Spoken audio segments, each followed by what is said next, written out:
This video is for reading check 20. That is pages 138 through 147. Half an hour later, cold and moving carefully on the tracks, fully aware of his entire body, his face, his mouth, his eyes stuffed with blackness, his ears stuffed with sound, his legs prickled with burrs and nettles, he saw the fire ahead. The fire was gone, then back again, like a winking eye. He stopped, afraid he might blow the fire out with a single breath. But the fire was there, and he approached warily from a long way off. It took the better part of 15 minutes before he drew very close indeed to it, and then he stood looking at it from cover. That small motion, the white and red color, a strange fire, because it meant a different thing to him. It was not burning. It was warming. And I'm going to pause here for a second because this is an important distinction from the fire as it's been represented in the book thus far. Fire has been destruction. Fire has been about control. Fire has been about taking. And this fire is different. This fire is warming. It is comforting. It is giving. He saw many hands held to its warmth.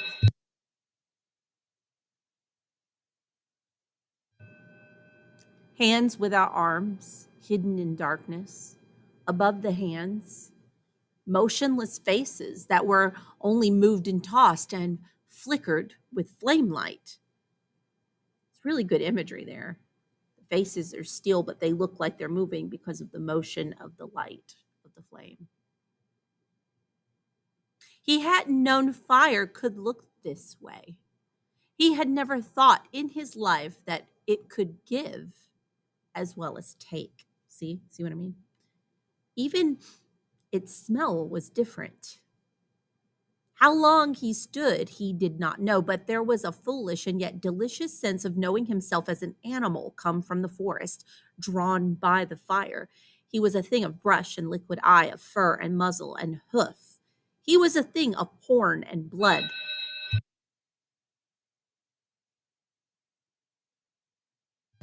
A thing of horn and blood that would smell like autumn if you bled it out on the ground.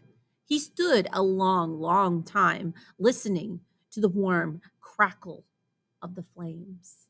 It's a good imagery word, crackle. It's a bit of an onomatopoeia, right? There was a silence gathered all about that fire, and the silence was in the men's faces, and time was there, time enough to sit by this rusting track under the trees and look at the world and turn it over with the eyes as if it were held to the center of the bonfire, a piece of steel these men were all shaping. So imagine when he's talking about turning things over, imagine that you're holding an object and you're inspecting it. You might be turning it over in your hands in order to look at all the different parts of it.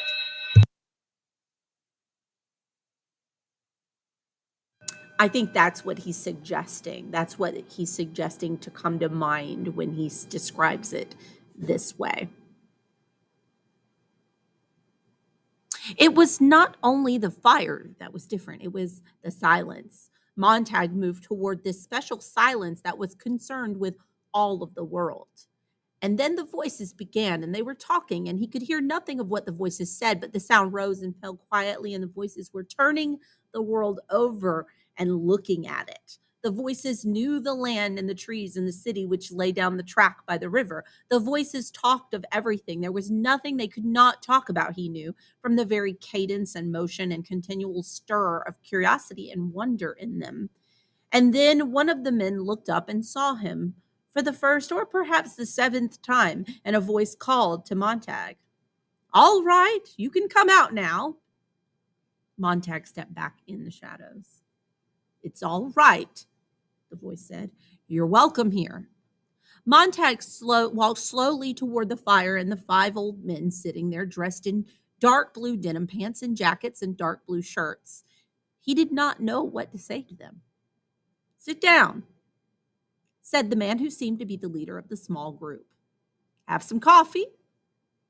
He watched the dark, streaming mixture pour into a collapsible tin cup, which was handed him straight off. He sipped it gingerly and felt them looking at him with curiosity. His lips were scalded, but that was good. The faces around him were bearded, but the beards were clean, neat, and their hands were clean. They had stood up as if to welcome a guest, and now they sat down again. Montag sipped. "Thanks," he said. "Thanks very much." "You're welcome, Montag. My name's Granger." He held out a small bottle of colorless fluid. "Drink this too. It'll change the chemical index of your perspiration, so sweat. Half an hour from now, you'll smell like two other people. With the hound after you, the best thing is bottoms up."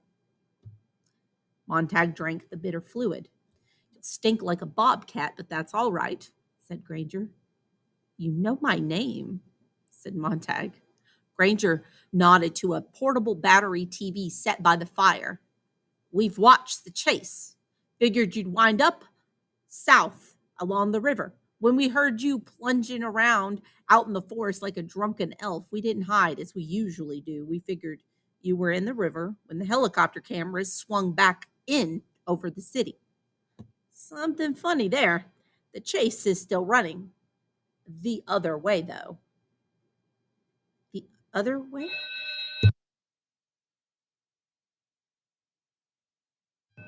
"Let's have a look."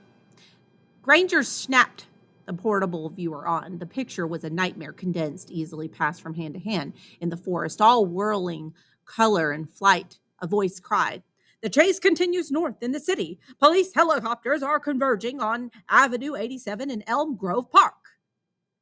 Granger nodded. "They're faking. You threw them off at the river. They can't admit it. They know they can hold their audience only so long. The show's got to have a snap ending and quick. If they started searching the whole damn river, it might take all night. So they're sniffing for a scapegoat to end things with a bang. Watch, they'll catch Montag in the next 5 minutes. Oh, will they? See, they're looking for a scapegoat. And a scapegoat, if you're not aware, think of it like a sacrificial lamb. If you have a problem, or you are the problem, right? And you want someone else to take the blame for it, you find a scapegoat. Whatever gets blamed is the scapegoat to distract from the real problem. Montag, in this case, is the problem, right? They can't find him, or they don't want to spend the time to actually find the real Montag. So they're looking for a scapegoat, a sacrificial lamb. Watch. Okay, wait. I already said that. Montag says, "But how?"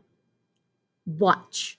The camera, hovering in the belly of a helicopter, now swung down at an empty street. "See that?" whispered Granger. "It'll be you. Right up at the end of that street is our victim. See that how the camera is coming in, building the scene, the suspense, long shot. Right now, some poor fellow is out for a walk, a rarity, an odd one. Don't think the police don't know the habits of queer ducks like that, men who walk mornings just for the hell of it or for reasons of insomnia. Anyway, the police have had him charted for months, years. Never know when that sort of information might be handy. And today it turns out it's very usable indeed. It saves face. Oh, God. Look there." The men at the fire bent forward. On the screen, a man turned a corner. The mechanical hound rushed forward into the viewer. Suddenly, the helicopter lights shot down a dozen brilliant pillars that built a cage all about the man. A voice cried, "There's Montag! The search is done!" The innocent man stood bewildered, a cigarette burning in his hand. He stared at the hound, not knowing what it was. Probably never knew.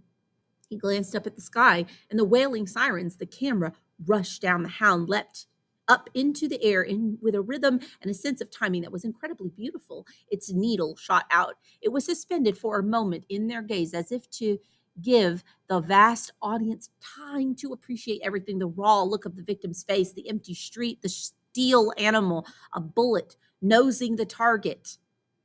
Montag, don't move, said a voice from the sky. The camera fell upon the victim, even as did the hound. Both reached him simultaneously. The victim was seized by the hound and camera in a great spidering, clenching grip. He screamed, he screamed, he screamed.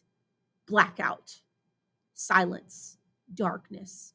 Montag cried out in the silence and turned away. Silence. And then after a time of the men sitting around the fire, their faces expressionless, an announcer on the dark screen said, "The search is over. Montag is dead.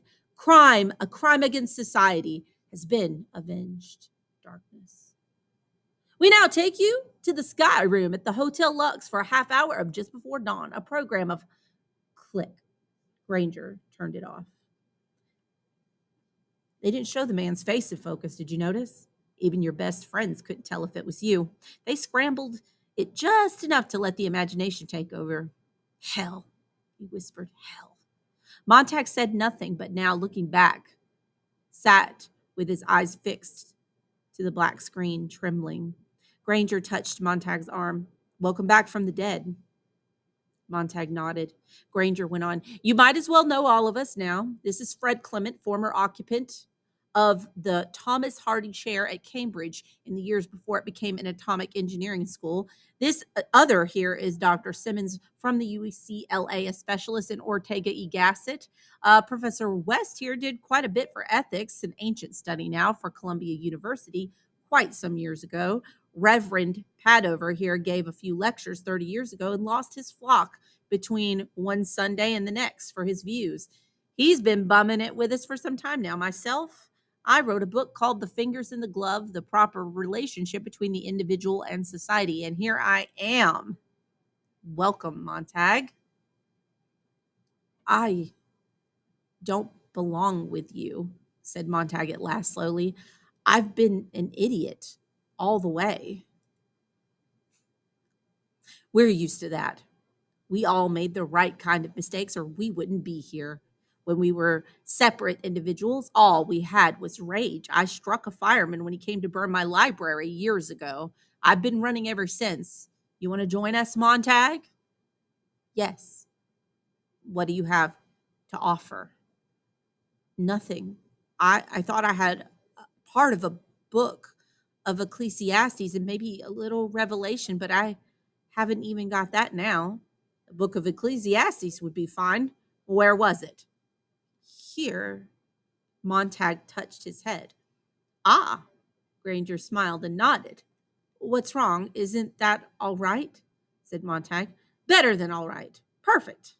Granger turned to the Reverend. "Do we have a book of Ecclesiastes?" "One. A man named Harris in Youngstown." "Montag," Granger took Montag's shoulder firmly, "walk carefully. Guard your health. If anything should happen to Harris, you are the book of Ecclesiastes. See how important you've become in the last minute." "But I've forgotten." "No, nothing's ever lost.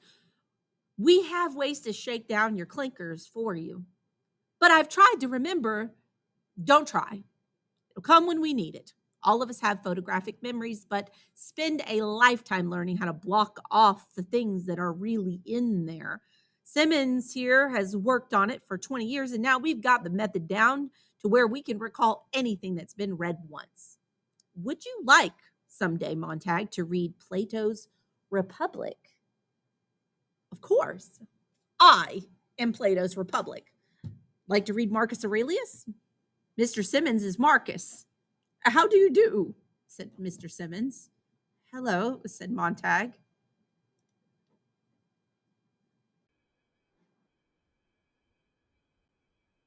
"To meet Jonathan Swift, the author of that evil political book, Gulliver's Travels. And this other fellow is Charles Darwin, and this one is, Schopenhauer. This one is Einstein, and this one here at my elbow is Dr. Albert Schweitzer, a very kind philosopher indeed. Here we all are, Montag.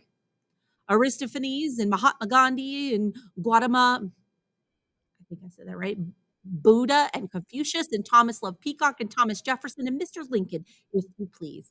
We are also Matthew, Mark, Luke, and John. All of those are books in the Bible and apostles. Everyone laughed quietly. "It can't be," said Montag. "It is," replied Granger, smiling. "We're book burners too. We read the books and burnt them, afraid they'd be found. Microfilming didn't pay off. We were always traveling and we didn't want to bury the film and come back later. Always the chance of discovery. Better to keep it in the old heads where no one can see it or suspect it. We are all bits and pieces of history and literature and international law. Byron, Tom Paine, Machiavelli, or Christ. It's here. And the hour's late, and the war's begun, and we are out here, and the city is there, all wrapped up in its own coat of 1,000 colors. What do you think, Montag? I think I was blind, trying to go at things my way, planting books in firemen's houses and sending in alarms. You did what you had to do. Carried out on a national scale, it might have worked beautifully, but our way is simpler, and we think better. All we want to do is keep the knowledge we think we need intact and safe. We're not out to incite or anger anyone yet. For if we are destroyed, the knowledge is dead, perhaps for good. We are model citizens in our own special way. We walk the old tracks, we lie in the hills at night, and the city people let us be. We're stopped and searched occasionally, but there's nothing on our persons to incriminate us. The organization is flexible, very loose and fragmentary. Some of us have had plastic surgery on our faces and fingerprints. Right now, we have a horrible job. We're waiting for the war to begin, and as quickly end. It's not pleasant, but then we're not in control. We're the odd minority crying in the wilderness. When the war's over, perhaps we could be of some use to the world. Do you really think they'll listen then? If not, we'll just have to wait. We'll pass the books on to our children by word of mouth and let our children wait in turn on the other people. A lot will be lost that way, of course, but you can't make people listen. They have to come round in their own time, wondering what happened and why the world blew up underneath them. It can't last. How many of you are there? Thousands on the road. The abandoned rail tracks tonight, bums on the outside, libraries inside. It wasn't planned at first. Each man had a book he wanted to remember and did. Then, over a period of 20 years or so, we met each other traveling and got the loose network together and set out a plan. Most important single thing we have had to pound into ourselves is that we were not important. We mustn't be pedants. We were not to feel superior to anyone in the world. We're nothing but dust jackets for books, of no significance otherwise. Some of us live in small towns. Chapter 1 of Thoreau's Walden in Green River, Chapter 2 in Willow Farm, Maine. Why, there's one town in Maryland, 27 people. No bomb will ever touch that town, is the complete essays of a man named Bertrand Russell. Look up that town almost and flip the pages, so many pages to a person. And when the war's over, someday, some year, the books can be written again. The people will be called in one by one to recite what they know, and we'll set it up and type until another dark age when we might have to do the whole thing over again. But that's the wonderful thing about man. He never gets so discouraged or disgusted that he gives up doing it all over again because he knows very well it is important and worth the doing. What do we do tonight? Asked Montag. Wait, said Granger, and move downstream a little ways just in case. He'd be throwing dust and dirt in the fire. The other men helped. Montag helped there in the wilderness. The men all moved their hands, putting out the fire together.